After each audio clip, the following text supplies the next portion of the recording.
Hello, this is Geotech and today I'm going to be talking about several different Twitter alternatives. It seems that lately Twitter has become a lot more unusable. It seems that there's more ads in my timeline, and even when I view a post from a user, I tend to see an advertisement showing up now. And in general, I don't like the idea of conversations online being in the hands of a giant company like Twitter. I don't want them deciding who gets to be banned on the platform or not.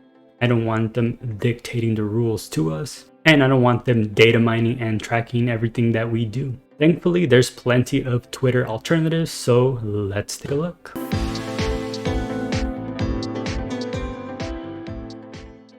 So first up, we have Mastodon. Mastodon is software that allows anyone to build their own Twitter-like microblogging website. So it's not just one website in particular, but it's actually a network of different websites and communities that federate or connect to each other. So it doesn't matter which platform or website you're on, you're going to be able to communicate with people from many different communities. Mastodon is free and open source software, so you don't have to pay for it. Anyone can grab the code and start building on their own server or website. But if you want to join an existing one, on the official Mastodon website, you can click on Get Started and choose from different categories and decide which community you want to join. And each of these communities are funded by the users. So these are not private for-profit corporations, but these are just simply crowd-funded websites and communities. So you can browse through the communities and look at their rules and terms of service. And if you agree with them, you can join. If not, you can find another one. Here on the main website, they'll list websites that tend to be more reliable, that have multiple server admins, and guarantee their users that they'll have backups in case something goes wrong. That way it eliminates that issue of trying to join a website but not being able to know whether that website may exist in a few months from now. This kind of gives you a more certain trust and a more certain guarantee that these websites are doing everything they can to stay up and running perfectly fine. However, many websites will not be listed there. Generally websites that don't meet that criteria of having multiple server admins, but there's a lot of websites not listed there that are fairly reliable. And of course, there's some websites that are very fringe or have a lot of spam issues that are not listed and are not connected to all these other websites. So just be sure to read the about for the instance or community that you want to join.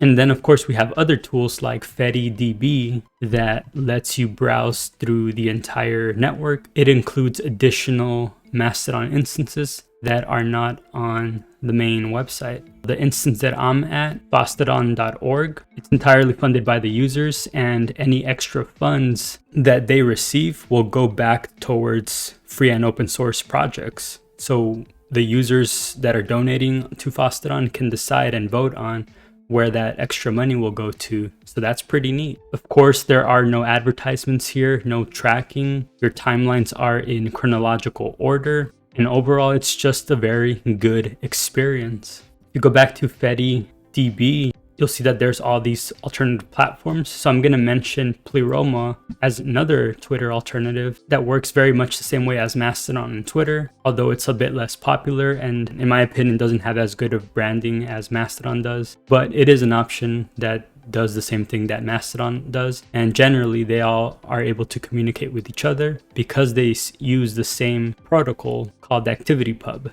As you can see, Mastodon is a great alternative to Twitter, and that's essentially it. That is the single most ultimate alternative to Twitter. Because Mastodon is just the software to build a website, you can build your own website, you can join a community whose rules that you like and match your values. Of course though, you've probably heard of many other popular Twitter alternatives. For example, there's Gab, there's Parler, there's Minds, and then there's the upcoming Truth Social, which is created by Trump or somehow involved in it. But here's the thing, two of those sites, Gab and Truth Social in particular, are both powered by Mastodon software. So they're really technically a Mastodon website. Now, of course, there's going to be many communities in Mastodon that are not going to associate. They're going to essentially ban the URLs, which I think, again, it's in their right to do so. And that just goes to show you the power of free and open source software and all the communities that are funded by the users. The main difference between Mastodon websites, at least most of them, is that they're not for-profit companies. They're not trying to make a profit.